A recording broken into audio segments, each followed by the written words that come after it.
Hello there, Internet. My name is Mogwai, and we are back at it with the BLOOMBURROW set review. As today, we are going to be going blue. Yes, I'm going to be putting a shirt for every color. I'm gonna do that, okay? I got to do every little thing I can do. Speaking of video improvements, since we're headed that direction, I have read the comments. There is no night mode for this website, and I've researched a bunch of other ones, and they just list the cards like all over the place. I really like the structurization here. I have zoomed in, as you guys can see when we like roll down and go over the cards, you know, to read them very, very clearly. And hopefully, you know, this makes the video more watchable for you. You know, I'm open to all feedback and everything, so keep it coming. I appreciate it. Let's get on to it though, right? Because, you know, yesterday's video was like an hour long essentially, and I think I could potentially do this a little bit quicker. So let's see how it goes today. We're gonna go over the color blue, ladies and gentlemen. The BLOOMBURROW card, the BLOOMBURROW expansion rather, is going to be released July 30th on Magic: The Gathering Arena, and alongside it will go with rotation basically. So we're gonna see a fresh, brand new standard, completely different, at least to a certain extent, from the standard as we know now. And it's very exciting, specifically for me. Like, I am biased. I'm even more excited than regular people are, I guess, because it's a great opportunity for me to, you know, tackle a brand new, fresh standard. And as a deck builder, I'm really, really eager for that. So there's a lot of neat things for blue within BLOOMBURROW. Here's a quick description. Otters, frogs, birds, and rats are based in blue mana and bring with them all manner of spell slinging and flying strategies. It also introduces a new take on modal spells, aka spells with like different options, with you spending a number of paw points for as many effects as you can afford. We saw this in yesterday's video when we went over the white cards, right? Specifically, if I remember correctly, the card was, hopefully I don't take too long finding it. Yeah, this one right here, the Season of the Barrow, right? Paw prints right here are implemented in this spell right here, and they are present in blue as well. But one of the things that really kind of like surprised me the most going over the cards, preparing for this video, was that with blue, we're gonna have essentially bounce as an archetype is going to extend to blue following BLOOMBURROW in standard. Right now in standard bounce decks, the majority of them as we know them are Orzhov by nature, aka white and black.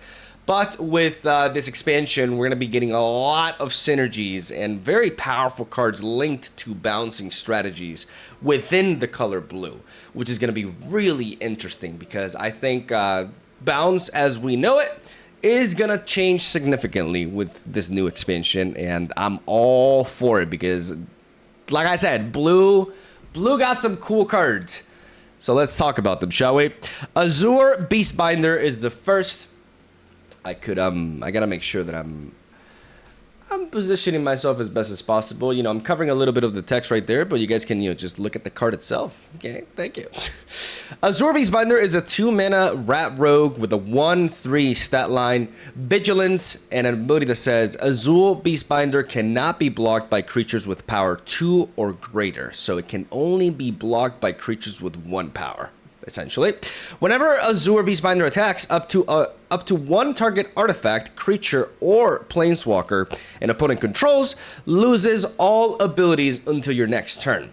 So it loses ability during that attack and during the entirety of the opponent's next turn, which is really neat.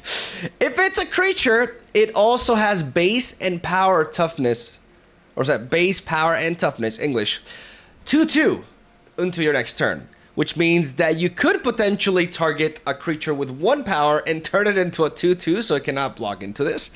I'm not sure if that's how you're going to end up using this ability, but it is an option. So Azure Beastbinder is very interesting. It's disruption. The vigilance is there, you know, like it's not like, I mean, this card can serve as a blocker. Like, it's nice that you can attack with this card.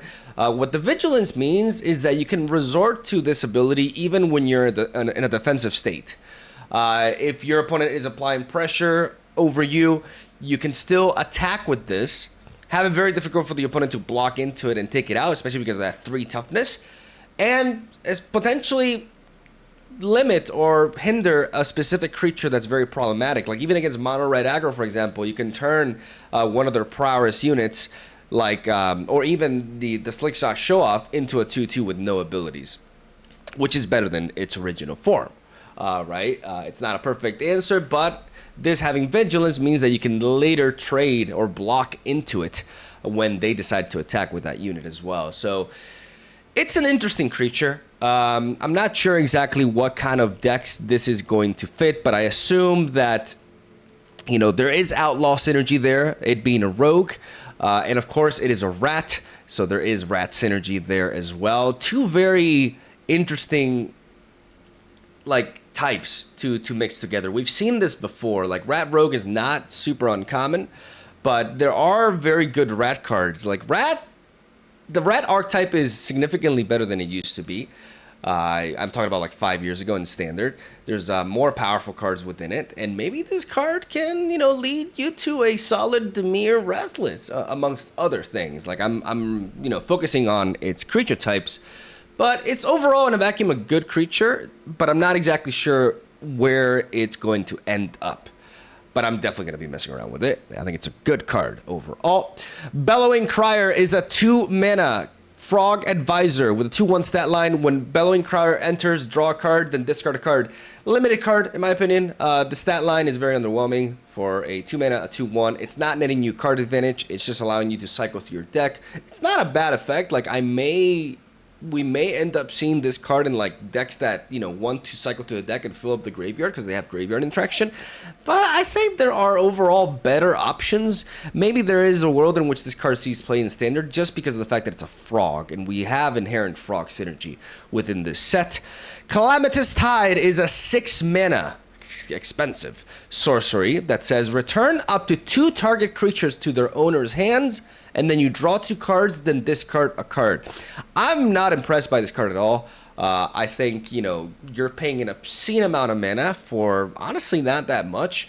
We have access to bounce effects for as little as 1 mana, or, you know, more generic at 2. And this card allows you to bounce 2 creatures and then essentially draw 1 card, right? Like, you're drawing 2 cards and then discarding 1. So it's a +1 card advantage in that sense. So it's tempo and card advantage. But man, is it pricey. Like, 6 mana is no joke. It's a sorcery, so you can't even use this at instant speed. I think this card is bad, and that's where I'm going to leave it at. If you have a different opinion, please let me know. But I am not impressed by Calamitous Tide at all. I don't think it'll fit for Standard, but maybe there's something in it that I'm not seeing. Maybe some crazy synergy with like some high-end or expensive spells. But, you know, I've seen cards like this before within blue, you know, big, heavy spells that return permanents and stuff, like return everything to the hand. And those cards don't generally see as much play in Standard decks to begin with. So, you know, Calamitous Tide, pretty underwhelming. Perhaps a solid option for Limited, though. Because it is generating you quite a bit of value, but it's just not, you know, for the price of that, like, it's way too slow. Then we got the Daring Wave Rider. The Daring Wave Rider is a 6-mana, another big boy. Or at least a creature that's 6 mana, but this one, I think it's definitely worth. 6 mana, 4/4 Otter Wizard. When Daring Wave Rider enters the battlefield, you may cast target instant or sorcery with mana value 4 or less from your graveyard without paying its mana cost. If that spell would be put into your graveyard, you just exile it, so it doesn't go back to the graveyard after you do this. Pretty generic effect right there. Well, I mean, the latter portion of that, because this is a very interesting effect. It allows you to recycle potentially a 4-mana instant or sorcery from your graveyard while developing a 4/4 body, and doing so for 6 mana. Control decks, I think, could potentially use this card. Prowess decks, potentially as well. Like I said, it's an expensive creature, but it is doing a lot. Because it's not just the fact that, okay, you're paying 6 mana to play potentially a 4-mana instant sorcery from your graveyard, but you're getting a 4/4 stat line. The payoff from this is not necessarily the creature that you're getting. Obviously, like, you're getting a 4/4 creature, which is really nice, but it's more so the ability to select specifically which instant or sorcery you want to be casting at that particular moment. That is very strong. That cards like this turn your graveyard into essentially a second hand. And having the ability to pick exactly what you need is very, very powerful. So I think this is a good card. You know, it may be deemed very slow, but I think decks designed appropriately with good land count that can, you know, deal with whatever's going on until that point can definitely justify making a play like this. And I'm excited to mess around with it. I think there's some cool concepts that can come into play aside from, you know, the is it Otter Prowess archetype that will most definitely flourish after this expansion hits. So then we got the Dazzling Denial. Ladies and gentlemen, we have the bird counter, or the bird counter spell, rather. 2 mana, instant speed, counter target spell unless it's a controller pays 2. This is pretty vanilla regarding, there's a bunch of counter spells in standard that do this, right? Like you pay 2 mana and you counter target spell unless they pay 2 mana themselves. But if you control bird, you get to do so and force your opponent to pay 4 mana instead. 4 mana, even in the later portions of the game, is a big deal. This is a very easy counter spell to time correctly and to go completely shut down a key play from the opponent. I think this card will be pretty much a staple for bird decks, essentially. And yeah, there's not much more to say about it. You know, we've seen a card design like this before, but very powerful if you're running it into a bird deck, because that's a very good effect to have, like 2 mana counter spell, them having to pay 4 to not have it countered. Very nice, very reliable, competitive, as simple as that. Then we have the Dire Downdraft. The Dire Downdraft is a 4 mana instant spell that costs 1 less to cast if it targets an attacking or a tapped creature. Target opponent or target creature's owner puts it on the top or bottom of their library. It seems like efficient removal. We have seen cards like this before in standard. It's a common. It's a common for a reason. It's just expensive for what it's doing compared to its competition, and ultimately will be limited. And we're gonna move on. You know, we don't want to make this video an hour long again. We're trying to make it more reasonably long. So let's move on to one of the cards that I'm personally most excited for. Let me just move this a little bit there. No, I overdid it. That'll do.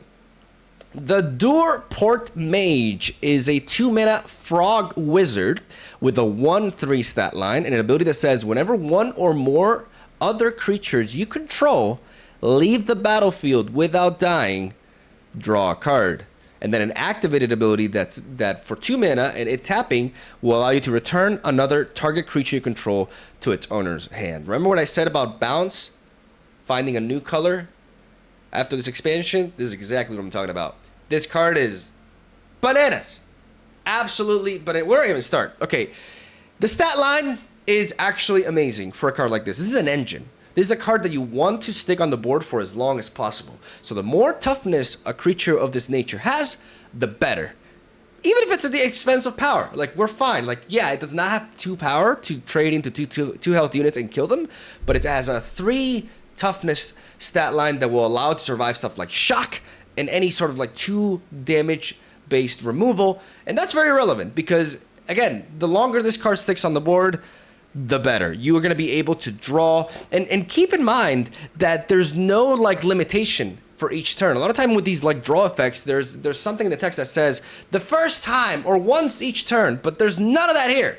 Whenever one or more creatures you control leave the battlefield without drawing, you draw a card. You can bounce something, draw. Bounce something, draw. Bounce something, draw in the same turn, or your opponent's turn if you want to as well. Bounce decks, aka decks that exile stuff and bring it back to the board, decks riddled with creatures with strong upon entry effects, are gonna love this guy. Absolutely adore this guy. Insane. He's not even a legendary creature, which means you can have multiple copies of him on the board, each and every one triggering. Like, this card is crazy. This card is actually crazy. I cannot wait to get my hands on it and design some bounce decks. Will they be Azorius? Will they be Demir? Will they be Esper? I'm not sure. I have to really, look into it. But oh man, this card is promising as hell. Outside of like Frog Synergy even, this card is just bonkers. Absolutely bonkers. Insane 2-drop that, I am definitely going to be experimenting with. Then we got the Eddie Merc Crab. The Eddie Merc Crab is a really good card as well. It is initially a 7 mana elemental crab with a 5/5 stat line, but it has flash And then it says this spell costs 1 less to cast for each instant and sorcery card in your graveyard. I was checking the timer, making sure that I was actually recording. Can you imagine? 15 minutes in and like... Eddie Merc Crab is a very good card. It's similar to the Tolarian Error. No. Tolarian Terror. Or the card that I call, for some reason, Totalitarian Error. The Tolarian Terror is a card that's similar to this one, but this one has Flash. Alright? And on top of that, I mean, it's different because it's counting instants and sorcery, so it's not limited to like mono blue like Tolarian Terror is.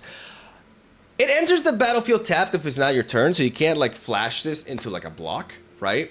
But when it enters, you can tap up to 2 target creatures. So remember what I said about not playing it into a block? You can. You're just not blocking with it, but you're tapping two creatures that are about to attack instead.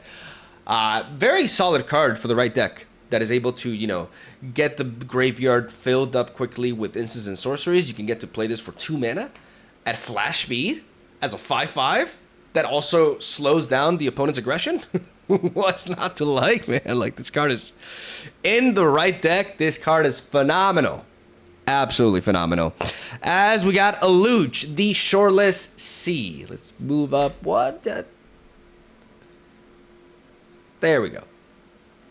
Alluge, the Shoreless Sea is a 4-mana legendary elemental fish creature that whose power and toughness are equal to the number of islands you control. So initially it seems, okay, it's a card purely for mono blue, right? But not necessarily, because if you keep on reading, you know, you find out there's more to this. Whenever Alluge enters the battlefield, you know, I read enters the battlefield just to clarify, even though it only says enters, like they've taken the battlefield out of like the text, which I mean is less stuff to read, but you know, it's the same type of, you know, wording as it's just like more, you know, more to the point, I guess. Whenever Alluge enters or attacks, put a flood counter on target land. If it's it's an island, sorry, in addition to its other types for as long as it has a flood counter on it. The first instant or sorcery spell you cast each turn cost blue or generic less to cast for each land you control with a flood counter on it. So this is a creature that's going to get bigger and bigger the more islands you control, and it can convert your non-island lands into islands as well, which allows this card to be played in beyond mono blue decks. And you want to be flooding your lands, because the more lands you flood, the cheaper your spells will be. It will not take away the colored value of like spells that aren't blue, so this card is still fundamentally tied to the mono blue shell. But you can convert some like colorless lands into islands in those shells, and I argue you can even play this in other like decks with like high density of blue cards, but a bit of a splash of other colors as well. This card seems very strong. You know, it's just, you know, you have 4 islands, it's a 4/4. You have 5 islands, a 5/5, and the fact that it's making all of your instants and sorceries just cost so much less is threatening. It's very threatening. We've seen, you know, variations of like artifacts that reduce the cost of like your cards, but this is a creature on the board that can deal damage, that can block, and it's going to make everything essentially cheaper. And I think that'll be very powerful. And I definitely expect to see Alluge the Shoreless Sea, especially in mono blue shells.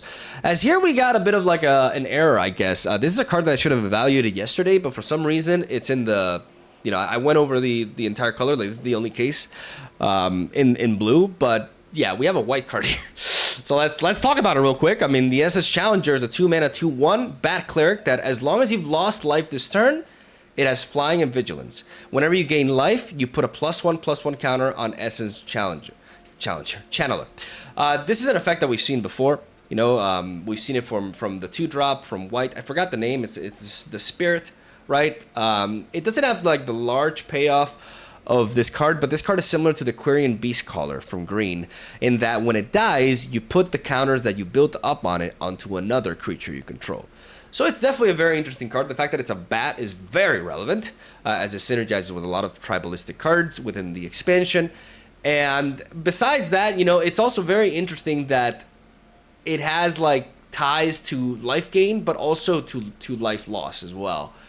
You know, because if you lost life on a specific turn, it will gain flying and vigilance, which makes it very similar to this card that I forgot the name. You know, the 2-drop. The 2-drop that gets +1/+1, and then if it has 4 counters or something like that, it gets flying and vigilance. You guys know what it. If you guys can clarify what card I'm talking about in the comments, I would really appreciate it. But it's very similar to that one. So it's an interesting card, and I'll see if it has like, it'll be interesting to see if it has like an impact on life gain decks. But let's go back to blue, which is the color we're evaluating today. No more cases like that for today's video, at least. Finch Formation is a 3-mana bird scout with a 2/2 stat line, offspring 3, which means if you pay 3 extra mana, so a total of 6 mana, you get a 1/1 token copy of this that enters the battlefield at the same time. It has flying, and when this creature enters, target creature you control gains flying to the end of the turn. Limited card, really. It's just not doing enough. It's understated. It's weak as a 2/2 for 3, even if it has flying. And then, you know, you're giving something flying for 1 turn. Sure, you're not able to do that at instant speed, so defensively, it doesn't really do anything. It's just for like an attack. It allows you to, you know, make it so that one of your creatures is hard to block. And it's a bird. I mean, it being a bird matters. But I personally don't see this card being super relevant. As we're going to go into the Gossip's Talent. The Gossip's Talent is an enchantment class. And initially, for 2 mana, it says whenever a creature you control enters the battlefield, you surveil 1.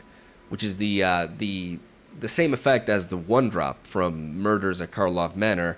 The Hound, the dog. That is limited to like creatures with power 2 or less. This is just an enchantment that says whenever a creature you control enters the battlefield, you surveil 1. Initially, it's not doing much, but it is a card that can contribute towards self-milling strategies, whether they be like reanimator centered or just interaction with the graveyard in general. This card will allow you to build up that graveyard thanks to the fact that it's a surveil and not a scry effect. If you level up to level 2, whenever you attack, target attacking creature with power 3 or less cannot be blocked this turn. If you level up to 3 by paying 4 mana, whenever a creature you control deals combat damage to a player, you may exile it, then return it to the battlefield under its owner's control.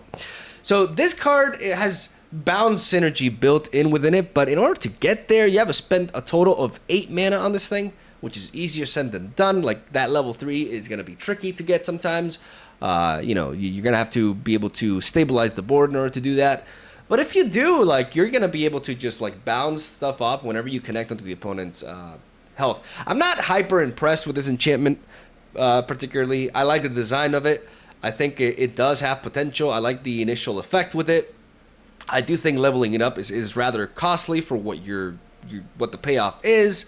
But that's kind of like the point of the enchantments, right? They have a lot of value built. The enchantment classes, I mean. The class has, like, a bunch of value, you know, in it, but you have to pull it out, right? Like, you have to get it out of the card, and in order to do so, you gotta sacrifice momentum potentially. You have to spend a lot of mana to do so, right? But the being able to generate so much value out of just one card alone is good enough in a lot of cases, and this card may exceed my expectations as I try it out. It could definitely be the case, so I'm eager to test it out. Into the Flood Maw, we have a very low quality image on this one, but, you know, you can tell that it's a frog and a spider, or a crab? That looks like a crab, actually. That's not a spider. Into the Flood Maw is a 1-mana instant that reminds you of a very similar card that's going to rotate.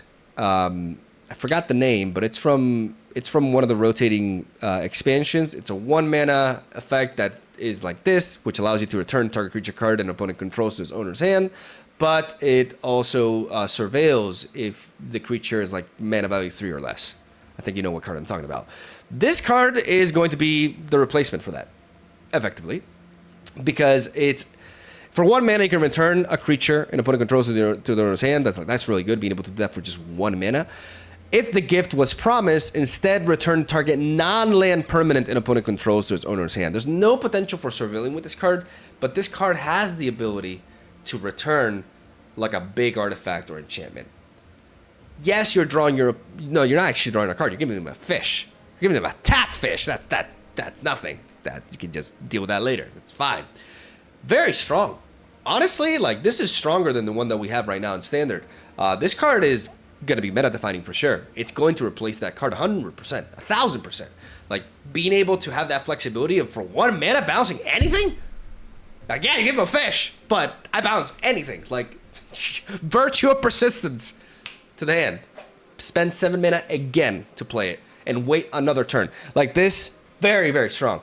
Like having that option available, you know, you more often than not, you don't want to resort to that, right? But having that available is huge. Phenomenal card that will definitely be seen very much within Standard in many different decks. And then we got one of my favorite war plays, honestly, within BloomBurrrow. We got Kidnap. Kidnap is a 4-mana enchantment aura that has the gift mechanic, gifting a card. So before this resolves, your opponent will draw a card if you gift them, if you enable it, right? And then you get to enchant creature. When Kidnap enters, tap enchanted creature. If the gift was not promised, you put 3 stun counters on it. And you're like, wait, what? So if I don't give him a gift, I get a payoff? What? But then you're reminded of the importance of reading the card text entirely. Very important in Magic the Gathering. Read the entire text, okay? You heard it here first. You control enchanted creature. Kidnap is indeed kidnapping the opponent's card. You're enchanting it with an aura, and then it's under your control. If you don't give them a gift, if you don't draw them a card, then that card will not only be tapped, but stunned 3 times. So you're gonna attack with that dude tomorrow. But there are many scenarios in which you don't really need to be attacking with the creature that you steal. Let's mention a very, common creature that you're gonna be running into if you're facing against black, which is Shieldred the Apocalypse, right? You can afford to steal Shieldred and actually not draw them. By the way, in case you're wondering, I can steal them Shieldred, gift them a card, they draw and they lose life. No, because the gift happens before this resolves, so keep that in mind. But you can steal Shieldred just for the effect, right?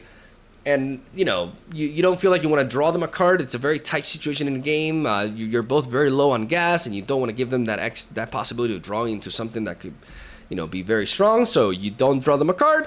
Your Shieldred is stunned 3 times, but it's still there. It's still yours, and it's still giving you 2 life every time you draw, and taking 2 life away from the opponent every time they draw, right? Stealing a creature is insanely powerful. Just for pure, basic. I got ahead of myself. For pure basic mathematical reasons, it's just a win right off the bat. Why? Because it's a card advantage win. Because you're spending 1 card, okay? You're removing your opponent's card, but you're getting it on your board. So it's a +1 card advantage automatically, right? Very powerful effect. So obviously there are going to be some restrictions and some nuance to it, because it's just really strong to be able to steal your opponent's creature for 4 mana even. Very powerful. Definitely expect to see this card, and definitely expect big things from it. We'll see just how good it is, though. How much the negative effect and the fact that you're kind of forced to gift a card in order for this card, for you to be able to use the creature. We'll see how these factors play out, and ultimately how good it will end up being. But I definitely think it will be good, because of what I said. Because stealing creatures is a big deal, especially if you steal the right creature. It can be backbreaking. Let's talk about Kitsa, the Otter Ball Elite, a 2-mana 1/3. We were seeing a lot of that 2-mana 1/3 stat line with these blue creatures, with Vigilance and Prowess. Whenever you cast a non-creature spell, this creature gets +1/+1 until the end of turn. That thing mono red does, that's Prowess. If you tap this, you draw a card, and then you discard a card. So that already is a very neat effect, because this card has Vigilance, so you can still attack with it, especially the Vigilance paired with the Prowess. Paired with an activity ability that's tapping, is just, this card is very scary. It can grow up big, get a hit without tapping itself, so you can still block with it later down the line, and you can continue to just perfect your hand, because you're not gaining card advantage with this effect, but you are improving your hand quality overall by drawing a card, looking at your hand, and getting rid of your worst card. Drawing a card, looking at your hand, getting rid of your worst card. You're improving your card every time you trigger this effect, and you're also feeding the graveyard, which for graveyard-centered decks or effects that are tied to the amount of instants and sorcerers in your graveyard, etc., that's very relevant, right? But there's more. If you tap, there's another activated ability that if you tap 2 generic mana and this, you can copy target instant or sorcery spell you control, and you may choose new targets for the copy. What more do you want out of this? Ask Prowess, for fuck's sake. Like, this card is... I'm gonna say it now. If, like, is it Otters becomes a thing and this card is not a part of it, I don't understand anything. Like, this is a beast of a 2-drop for the Prowess Otter archetype, which the more I look at the card that it's getting, the more sure I am that it's gonna be a thing, man. A very, very nasty card for sure. Let's go on to Night Fisher. Night Fisher is a 5-mana 4/5 with flying. Whenever a non-token bird you control enters the battlefield, you create a 1/1 blue fish creature token. Very slow card. Generally, like 5-drop creatures that don't really have an immediate impact upon entry don't tend to do too well in standard. And this card, there's nothing really going on for this card that makes me think, wow, yeah, no, this could, like, even in a dedicated deck, I feel like it's very, very slow. It's what it's doing. I think this card will shine more in the limited format, personally. Especially because it's an uncommon, so it's not like everybody's going to be drafting this card easily, and it can be a solid win condition in a slower environment. As then we have the Lightshell Duo. The Lightshell Duo is a 4-mana 3/4 with Prowess. When Lightshell Duo enters, Surveil 2. Limited card. Very weak. Just not much more to say about it. You're better off playing cheaper Prowess units so that the excess mana you can invest on actually playing your instants and sorceries and pumping up the Prowess effect than spending 4 mana on just one Prowess unit that's not really doing that much to begin with. Let's move on. Long River Lurker is a 3-mana 2/3 Frog Scout with Ward 1. Other frogs you control have Ward 1. In case you're new, Ward means that if you want to be targeting this card with a spell or an ability, you have to pay 1 mana. Otherwise, that effect will be essentially countered. So you need to spend excess mana in order to be able to target this. And other frogs, as long as this card hits on the board. We got a frog tribal enabler right here. When Long River Lurker enters, target creature you control cannot be blocked this turn. Whenever that creature deals combat damage this turn, you may exile it. If you do, return to the battlefield under its owner's control. Oh, look.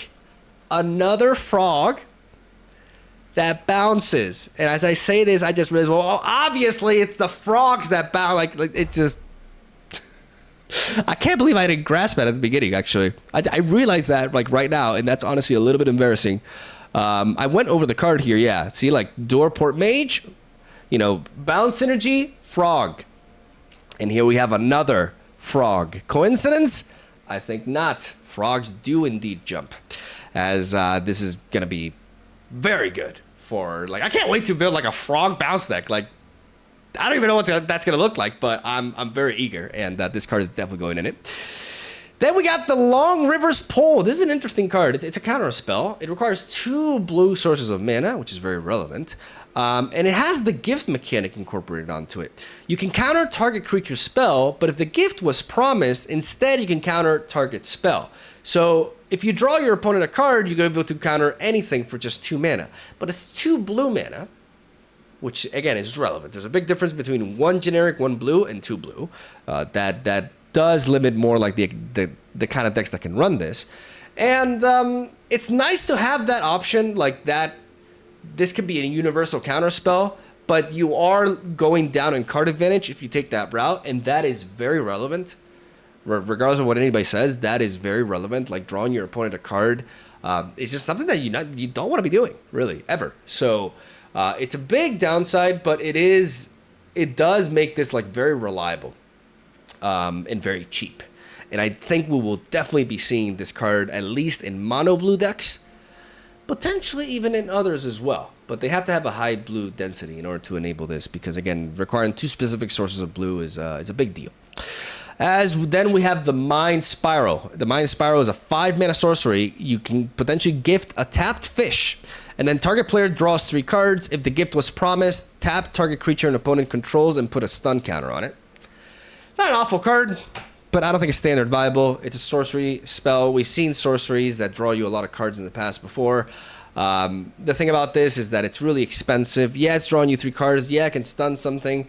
But man, for 5 mana at that point of the match, if you're under aggressive pressure, tapping one creature is generally not going to be enough, and I feel like this card is definitely going to shine in limited, but not in standard. It's a little bit too weak for that. We have a hideous card like screenshot for this one, but I can show you guys like the text on the side and make sure I'm not on top of it. The Mind Whisker. The Mind Whisker, the 3-mana rat wizard with a 3/2 stat line. At the beginning of your upkeep, surveil 1. And then Threshold. Threshold is a mechanic that says, as long as 7 or more cards are in your graveyard, creatures your opponent control gets -1 power.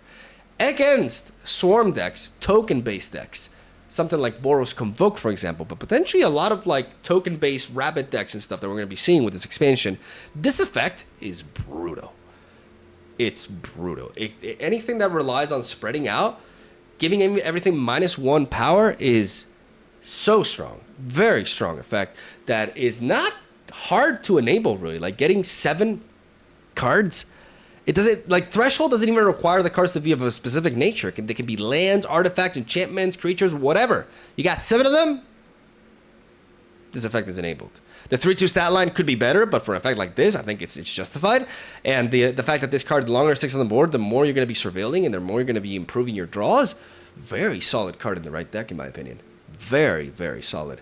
What's the right deck for it, though? Because a lot of times with these self-mill strategies, you want to be, sometimes you want to go a little bit greedier because you want to be bringing stuff back from the graveyard, but it's a blue card, so we have to see exactly what the deck ends up looking like. But in a vacuum, this card is very strong. Very powerful.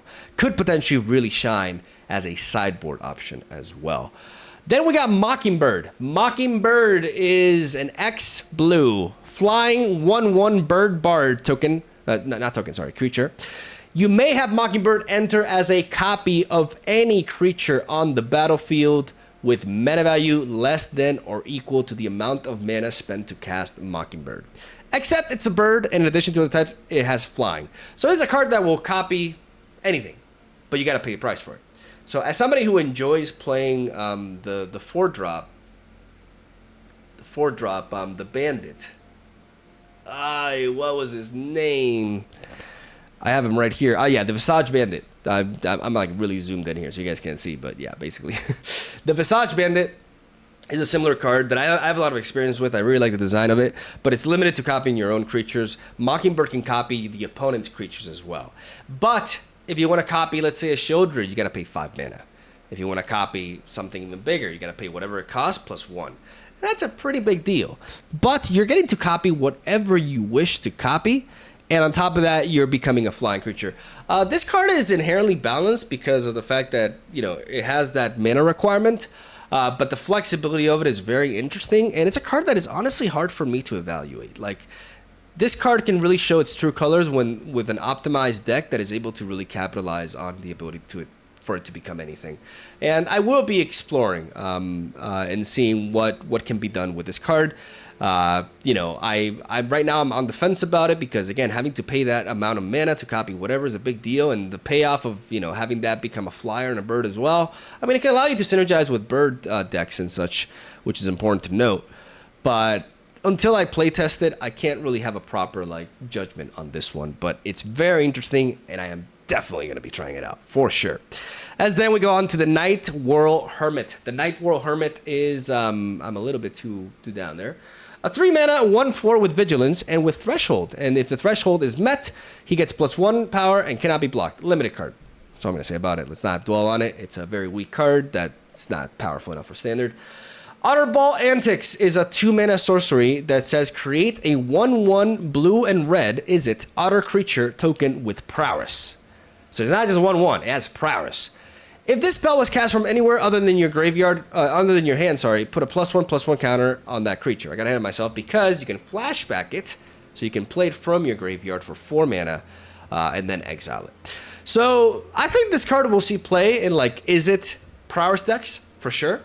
It does give you the potential to cast 2 sorceries out of 1 because of the flashback effect. And yeah, I think it will definitely be a good fit in that. It's pretty fair tempo-wise, but it's very easy to underestimate the impact of generating Prowess creatures, because Prowess creatures can snowball very fast, and I think this card will surprise a lot of people. Peril of Wisdom is a 3-mana sorcery that says this spell costs 1 less to cast if you control an Otter. And then you draw 2 cards. So if you have Otters, you get to play this for 2 mana and draw 2 cards for 2. Drawing 2 cards for 2 is good. Like, honestly, I'd have to reevaluate, like, the draw options within Standard, but after rotation, they're going to be quite limited. And, you know, I don't see why Otter decks will not play a full set of this because, you know, you're going to be able to draw 2 mana, 2 cards, and that's good. And in a Prowess deck that you're going to be wanting to play spells a lot of times on your turn to lead to a strong attack, what more do you want out of a draw spell, honestly? Like, I definitely, I'll have a hard time believing this card won't fit those kind of decks. As then we got the Plume Creed Escort, 2 mana, 2/1 with flash and flying. I love flash creatures. I have a thing for flash creatures, okay? I really like them. Whenever Plume Creed Escort enters, target creature you control gains hexproof until the end of turn. Very, very neat effect because we've seen, you know, we know that we have access to cheaper options to give hexproof to creatures for just 1 mana, like Shore Up from blue, which is reprinted here, by the way, or 1 mana variations of like green spells as well. But this is a creature. It's a creature and it's a bird, right? So it's protection on top of like a unit, and I love that about it. I think this card is very neat, and I think this card is going to be fitting a lot of decks, at least like bird-centric decks. And it just feels really solid. Like flash flying combination for a 2/1 is very nice. We see the is it the Mastermind is the name of the card? There's this fairy rogue that the art is actually the world champion. It's based on the world champion, right?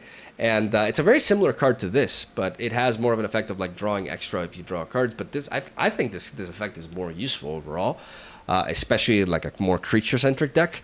And I expect quite a lot out of the Plume Creed Escort. I think it's a really solid 2-drop in that sense.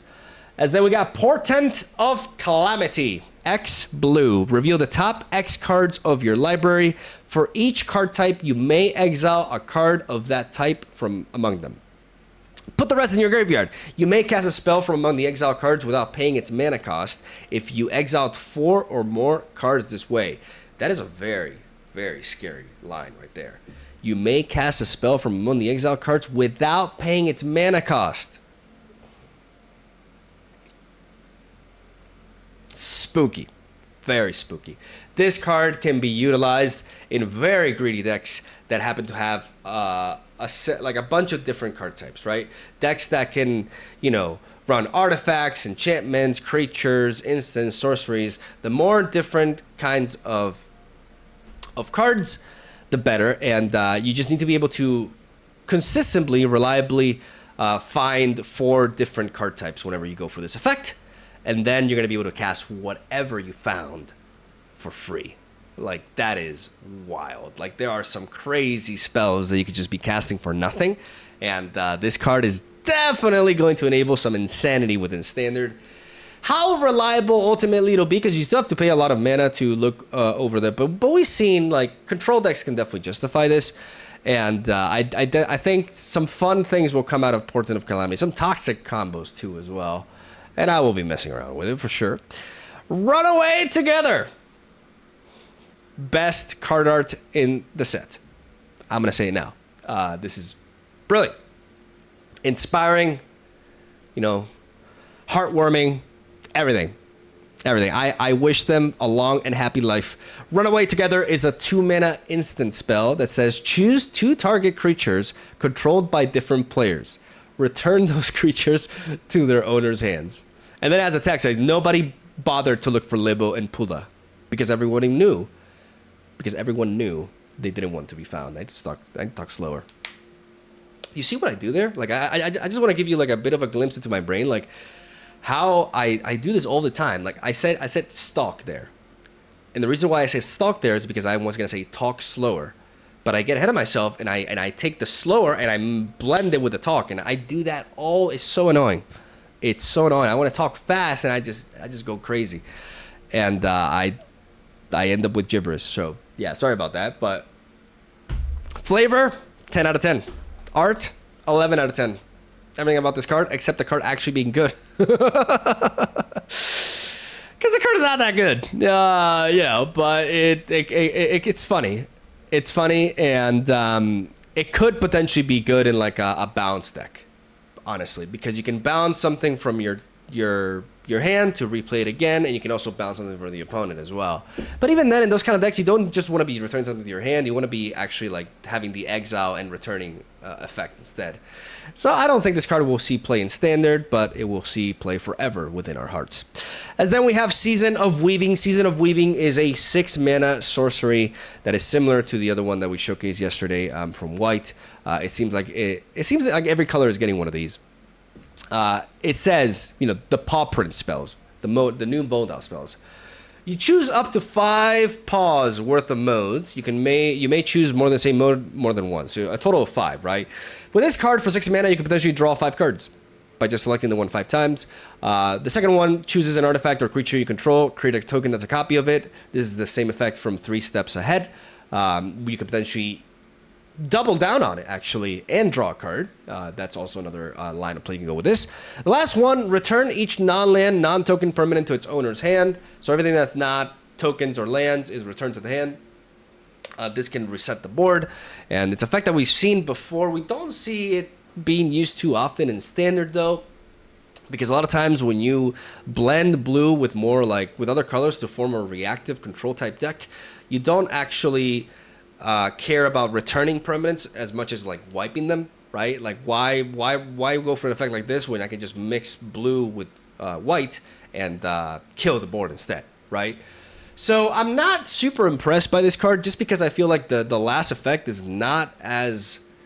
It's an expensive spell, right? And I'm not crazy about this sort of effect chained to such an expensive cast. But it does have potential to draw a bazillion cards, and it does have potential in certain decks to be used as a way to get like multiple copies of a very powerful artifact and generate token copies of it and get to some ridiculous value because of that. So that's where I think the potential within this card lies, personally. As then we have the Shoreline Looter. The Shoreline Looter is a 2-mana 1/1 that cannot be blocked. It's a rat rogue, and it has a threshold. Again, 7 cards in the graveyard. If that is met, then whenever he deals combat damage to the player, you draw a card. And then you discard a card unless the threshold is met. So a card that can fit these sort of threshold strategies like a glove, right? Because early on, it's going to allow you to improve the quality of your hand while filling up your graveyard to meet that threshold and going on from there. But there is the downside of, getting a 1/1 for 2 mana, right? Like your opponent's going to be playing bigger creatures at that point. But as an investment, this card can go a long way, and I can definitely see it as a staple for these sort of strategies. As then we got the reprint of Shore Up. I'm a big fan of Shore Up. I showcased it latest in my Joyra deck, the Great Innovator, and we're getting it reprinted from BloomBurrrow, so that's very nice. I actually like this art more, so I'll be swapping out my crabs with rodents for that. Not going to talk much about it because it's already a card that we have, and we already know it. Splash Lasher is a 4-mana frog wizard with Offspring 2, which will allow you to spawn a token, a 1/1 token copy of it upon entry. When this creature enters the battlefield, you tap up to 1 target creature and put a stun counter on it. So it's honestly not very good. It's a frog, right? And that has going on for it, but I compare this to Charade. And Charade is just infinitely better in my eyes. I mean, you can pay 6 mana to play this, but at that stage of the game, like stunning stuff is not as important as removing them is or finishing the game. So not very impressed with this card. I don't think it's going to be that good, but I could be wrong about it. Sky Skipper Duo is a 5-mana bird frog with flying 3/3, and whenever it enters the battlefield, you exile up to 1 other target creature you control. Return to the battlefield under its owner's control at the beginning of the next end step. The problem with this card is just it's very expensive. It is a bird frog, so it does blend with both archetypes, and that's like the biggest payoff of this 5-drop, really. But everything else about it rather is underwhelming, and I think it'll be tricky to get this to work in Standard, personally, just because it's a little bit slow at that. Splash Portal is a 1-mana sorcery that exiles target creature you control and then returns it to the battlefield under its owner's control. If that creature is a bird, frog, otter, or rat, draw a card. Staple. Like that. Has there ever been more of a staple before for an archetype? Oh my God. Oh, Jesus. Yeah, this is amazing. Absolutely amazing. For 1 mana, being able to bounce something and then drawing a card. If it's like if it falls into a tribe, like, you know, if frog bounce becomes a thing, this card will be a part of that thing. Thank you for coming to my TED Talk. Spellgyre is a very interesting card. I think this card is really good, actually. 4 mana, instant speed spell that allows you to choose one of the 2 options. You can either counter target spell or surveil 2, then draw 2 cards. And now you may be thinking, why are you saying this card is good? You know, we have access to counter spells for as little as 2 mana. And it's because of the play pattern that control decks follow, right? Let's say Azorius Control. The way Azorius Control plays most of the time is they try to play at instant speed. They try to preserve their play for the very end of your turn. And if they have found nothing to counter that turn for you and they have mana to spare, they use that mana to draw at instant speed. That way they don't run out of gas and they can keep on approaching the game with this reactive strategy of just like waiting for you to commit first and then answering to whatever it is you're doing. Spellgyre allows you to, in 1 card, sit at 4 mana on turn 4 at the very end of your opponent's turn and be like, okay, they didn't play anything to counter, I'm going to use this to draw 2 cards instead. Surveil 2 and draw 2 cards, which is really strong, by the way. You get to look at the top 2 cards, you can send them to the graveyard, this is Surveil and not Scrying, and then draw 2 cards. You can perfect your draw this way. You can find when you need to find. And the fact that both fit into the same card is very relevant because a lot of times, you know, you're a control player, you're running low on counter spells, but you have too much card draw, or you have too many counter spells, but you just don't have enough card draw and you're running out of gas. This card fulfills both purposes, and because of that, I think it's going to be very reliable for those sort of archetypes. I could be wrong. Maybe like it being a 4 mana counter spell, you know, we'll leave it. But now that Memory Deluge is rotating out and we're searching for a replacement, this card may end up becoming that. And I say that with full confidence. Like, it could be the case. So watch out for Spellgyre. It could be the new 4 mana draw for control decks. As then, man, I'm over 50 minutes again. Oh my God, I can't. There's way too many cards, man. Like, I can't. I'm not a machine. Gee, I thought I could actually do this in like 30 minutes. I'm mad. I'm mad on my mind. Storm Chaser's Talent is a 1 mana. Oh, this card's fantastic. This is enchantment class. This is the enchantment class from blue. Oh, this card is bonkers. When it enters the battlefield, you create a 1/1 blue and red otter creature token with prowess. For 1 mana, you get a 1/1. Like, this already is, like, as a 1-drop, it already checks the boxes. Like, it fulfills its purpose. 1 mana, 1/1 prowess creature that's going to snowball, potentially.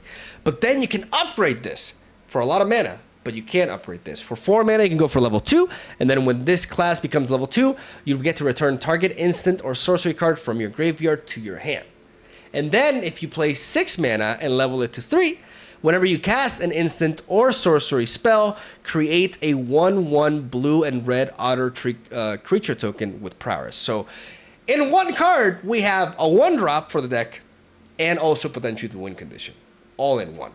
Right? You're gonna have to find the right. The key is for you to find the right moments to level up this class without leaving yourself vulnerable. And once you manage to release, if you reach level 3, like, you're just good to go, man. Like, you just start chaining all of your spells, and every time you do, you generate. Like, it's over. It's literally over. Like, if you get to level 3 with this card, the game is done. And I think it's gonna be an absolute, like, the staple for Izzet Otter Prowess. And I think it's pretty self-explanatory. Very, very powerful enchantment. The class to look out for within blue with this expansion. Sugarcoat is a 3 mana removal. It's flash, and it allows you to enchant a creature or a food, maybe like some different versions of food, to turn into like a normal food. Not really sure about what other purpose that would be. But most often now, you're going to be targeting a creature with this. For 3 mana, you're going to be able to turn that creature into a food. Like, the flavor is there. Like, it becomes a food. The thing is, you're doing so for 3 mana. And a lot of times when you blend in blue with other colors, the same that I said before, like, blue's removal per se, except for like cheap bouncing mechanics, is just very weak compared to black and white in that department, which are colors that it tends to combine with in more reactive decks. So this card, being able to convert something to a food is nice. It's reliable removal. But you could also just remove the card for 2 mana instead by running black or white removal. And that's basically the consensus. That's why this card will struggle to see play, I think, in Standard. But it's definitely very neat and limited. As then we got the Thought Shucker. Oh my god, I got 5 minutes! The Thought Shucker is 2 mana, 1/3. Put a +1/+1 counter on Thought Shucker and draw a card for 2 mana with Threshold. Limited card. Not gonna dwell on it, not really limited in that sense. Thundertrap Trainer has Offspring 4. It's a 2 mana 1/2. When this creature enters, look at the top 4 cards of your library. You may reveal a non-creature, non-land card from among them and put it into your hand. Put the rest on the bottom of your library in a random order. For 6 mana, you can trigger this effect twice. 6 mana is a lot, so the vast majority of the time, you're not gonna be able to afford the Offspring. But this is a tutor card, right? It's an Otter that is allowing you to fish for an instant or sorcery. So again, another card that will become a staple for the incoming Otter Is It Prowess list. That could potentially even be more in the late like drawn out games in which you have mana to spare and you can afford to go for the Offspring as well. Doesn't have Prowess itself, but it's a very nice tutor in that regard. Valley Floodcaller is a 3 mana Otter wizard with flash. You may cast non-creature spells as though they had flash. So basically, enchantments, artifacts, sorceries become instant speed with this guy right here, who himself comes in at instant speed, which allows him to navigate around removal easier. And whenever you cast a non-creature spell, birds, frogs, otters, and rats you control get +1/+1 until the end of turn. This card is bonkers. This card is absolutely crazy. The amount of shit it can potentially enable outside of like the Otter Is It Prowess archetype is absurd, and is definitely one of the cards that I'm personally most excited about from Blue with this expansion. The sky's the limit for this. There's so much to it, and I'm really, really eager to test it. Waterspout Warden is a 3 mana, 3/2. When it attacks another creature into the battlefield in your controller's turn, he gains flying. Limited card, very weak for Standard. And last but not least, we did it! We stayed under the hour! Oh, barely. The Wishing Well is a 4 mana artifact that, as it taps, it puts a coin counter on it.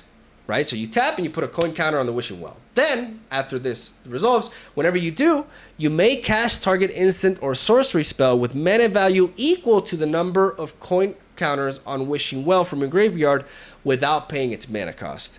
If that spell we put in your graveyard, you exile it instead. You can only activate this effect as a sorcery. This card is very exciting, very interesting. One of the things to note, I got like a few minutes. One of the things to note is that as it taps, the amount of counters, like you cannot choose something that's like lower than that. So if you tap this and it has like 2 counters on it, you can no longer cast a 1 mana instant or sorcery from your graveyard with it. It's always going to be tied to specifically the amount of coin counters that this card has, which is very important. It's less flexible in that regard. It's a very powerful effect that is essentially allowing you to recycle your spells once per turn. Like, this is an engine that will allow you to, oh, let's play the spell again. Oh, let's play the spell again. And that in a Prowess deck, money. Also an artifact that could potentially be played at flash speed with ya boy, the Valley Floodcaller. Just gonna let that, gonna point that out. Very, very interesting. Like blue is looking very spicy with this expansion. And for me, the most exciting aspect of it, yeah, a lot of you are probably excited about the Otter Is It Prowess package, which is very inherently exciting. But I'm really looking forward to seeing what Frog Bounce has to offer. That is what I'm particularly most excited for personally, because I love bounce decks. I always have, and in Magic the Gathering more so. And I'm really eager to try them out. So I'm going to end it there. Thank you guys for watching. Stay tuned for daily Magic the Gathering content. Tomorrow we're going to continue the review. We're going to move on to Black. And we're going to keep on going. Love you. Have a soul day. Thank you for watching. Thank you for all the support, all the kind words, everything. Leave a like if you enjoyed the video. I'll see you guys tomorrow.